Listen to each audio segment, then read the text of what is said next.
Perkenalkan, saya Salsabila Hadiah Ramadhani dari kelas 9A. Di sini saya akan mewawancarai salah satu panitia dari lomba kegiatan Agustusan tahun 2025 di RT 17 atau Dukuh Seruang. Ya. Sebelumnya bisa perkenalan dulu. Ya. Oke, halo teman-teman, nama saya Fahri Sabilul Haq. Saya salah satu warga di Desa Kebandingan. Kemarin ditunjuk sebagai ketua panitia Seruang Festival, ya, dimana rangkaian kegiatan Agustusan itu ada di sana semua. Oke, mari kita langsung ke pertanyaan saja ya. Sebagai salah satu pemuda yang sering aktif dalam bermasyarakat, kegiatan apa saja yang Mas adakan untuk memperingati Hari Kemerdekaan tahun ini di tempat tinggal beserta warga sekitar? Oke, kalau tahun ini, tahun 2025, di HUT RI ke-80 ini ada dua agenda ya. Agenda yang pertama, kita partisipasi di ranah desa. Kita ikut lomba-lomba yang diadakan desa, yaitu lomba gapura dan juga lomba karnaval. Kita turut hadir untuk memberikan karya terbaik dalam bentuk gapura dan karya terbaik dalam bentuk karnaval. Kemudian yang kedua adalah agenda lokal, agenda di lingkungan RT. Kita adakan lomba-lomba dan juga makan bersama. Kira-kira itu lomba apa saja yang diadakan di RT ini? Nah, kita mengadakan berbagai macam lomba lintas usia karena kita pengen menjamah semua kalangan, nggak cuma anak-anak muda, tapi kita juga libatkan anak-anak kecil, remaja, dewasa, sampai tua ya. Kita melibatkan semuanya. Kurang lebih ada 20 lomba dan dilaksanakan dari pagi sampai sore. Lomba-lombanya itu ada balap kelereng, makan kerupuk, kemudian biskuit sabar, terus ada bola kardus, karet wajah, bola botol, bola dulu, tenggiling, balap tampah balon, kemudian ada balap koloran, pecah kendil, kemudian ada cepon, lomba cepon ya, terus estafet karet, ada goyang jeruk, ada estafet segitiga air, baskom botol, estafet tepung, estafet sedotan, dan estafet bola. Dan lomba-lomba ini kami putuskan lewat rapat musyawarah. Ini juga ada kegiatan musyawarah sebelum pelaksanaan lomba dengan pemuda-pemuda, dan lomba-lomba ini kami pilih karena membutuhkan skill, kerjasama, ketangkasan, adalah faktor-faktor itu kita sebut. Banyak ya? Banyak. Ya. Lanjut ke pertanyaan selanjutnya, berapa peserta yang mengikuti lomba tersebut? Kisaran pesertanya kurang lebih ada 50 sampai 60 orang. Karena banyak antusias dan dari pagi sampai sore menyentuh semua kalangan. Penonton yang hadir waktu itu pun banyak banget ya, sampai penuh jalanan itu. Oke. Berapa kira-kira anggaran biaya yang dikeluarkan untuk mengadakan lomba tersebut? Untuk mengadakan lomba kemarin kita anggarkan 1 juta, setengah juta untuk hadiah, setengah juta lainnya untuk operasional karena perlu banyak persiapan ya, dan perlu banyak perlengkapan yang harus diadakan, makanya perlu operasionalnya cukup besar juga. Operasional itu kayak perlengkapan juga ya termasuk. Kapan kegiatan lomba itu dilaksanakan? Kemarin kita melaksanakan lomba itu H+1 dari karnaval desa. Jadi tanggal 17 kan kita fokus ke karnaval desa dan suksesi gapura, kemudian baru di tanggal 18 Agustusnya karena kebetulan cuti bersama dan anak-anak sekolah juga libur, kita ambil momentum itu tanggal 18 Agustus 2025. Nah, lokasi diadakannya lomba tersebut? Lokasinya ada di sebelah utara RT 17, tepatnya di Jalan Bougainville, dan kita memalang jalan ya, nggak boleh ada yang lewat di hari itu, khusus untuk momentum warga-warga sekitar, dan kami juga udah izin ke pihak-pihak setempat dan ya sewajarnya pasti diizinkan. Lanjut ke pertanyaan selanjutnya. Ketika karnaval desa Dukuh Seruang terpantau membawa patung tikus yang berseragam rapih dengan dasi beserta koper dan uang-uang yang berhamburan. Apa yang membuat Mas dan teman-teman kepikiran membuat patung tikus tersebut?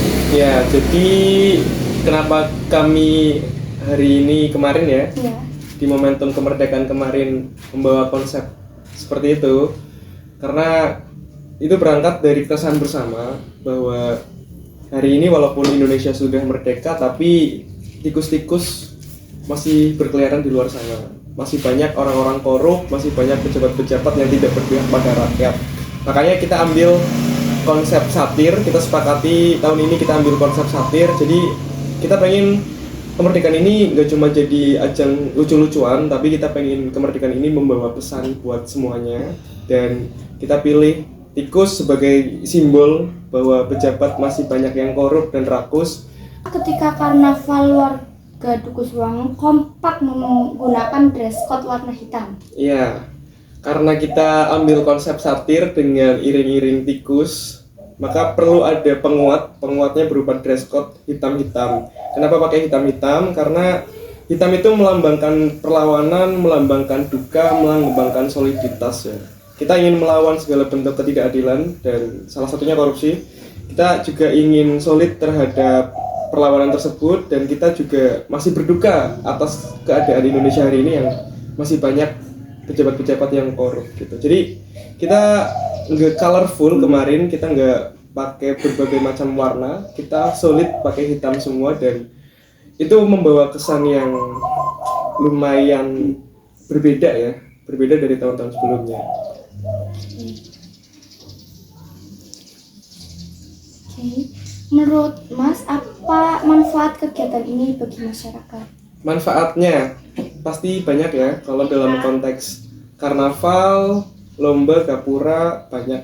Yang pertama tentu ini jadi ruang masyarakat berkarya, ruang masyarakat bersilaturahmi atau mempererat ukhuwah masing-masing, mempererat tali persaudaraannya, dan ini jadi ruang ekspresi juga bagi masyarakat untuk menunjukkan ekspresinya dari keresahan-keresahan yang sudah ditimbun selama ini. Sama satu lagi, ini menjadi momentum kesadaran bersama bahwa kita bangsa yang besar, kita perlu bersama-sama memperjuangkan kemerdekaan 100%. Kesadaran kolektif ini semoga bisa dibangun dari momentum ini.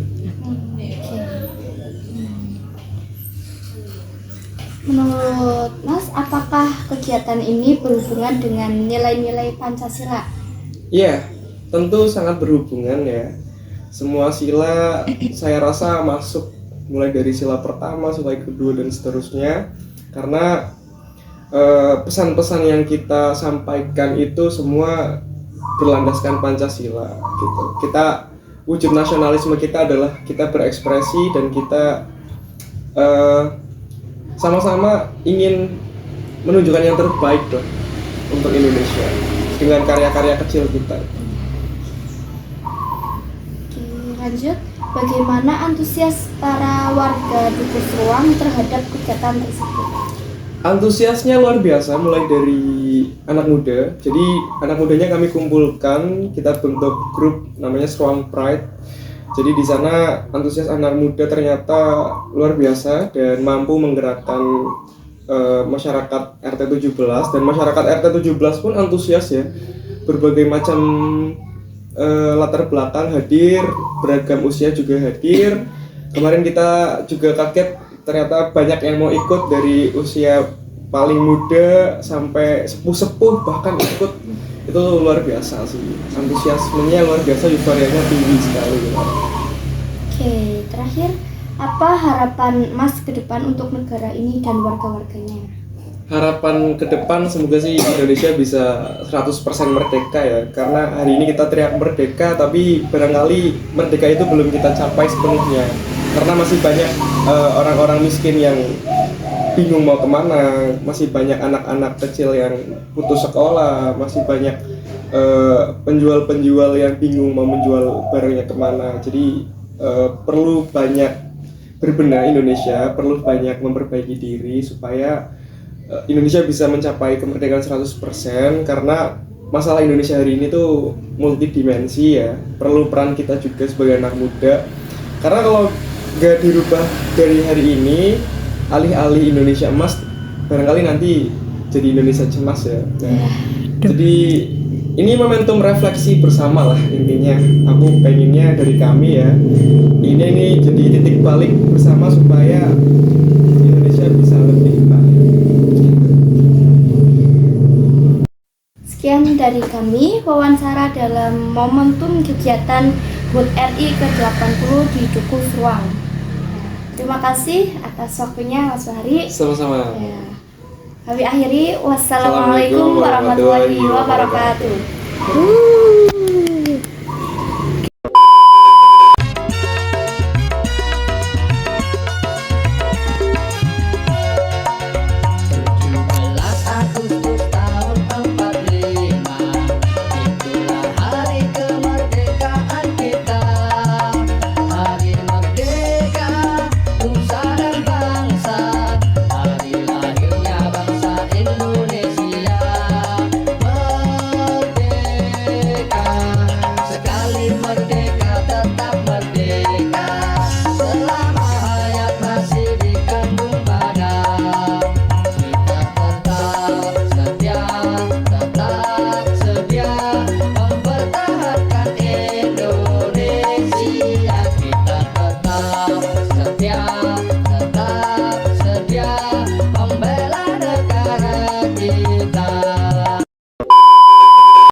Cik, rak lu. Dukuh Ruang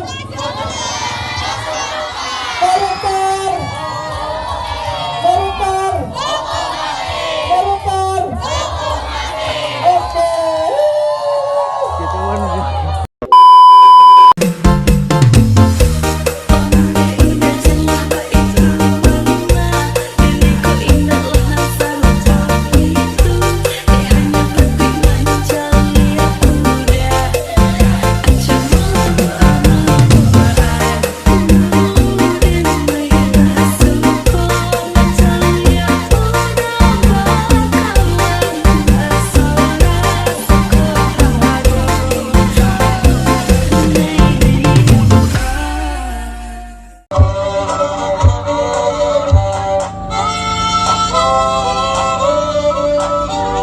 Perkenalkan dari kami masyarakat desa Musang, tikus-tikus kantor yang suka berenang di sungai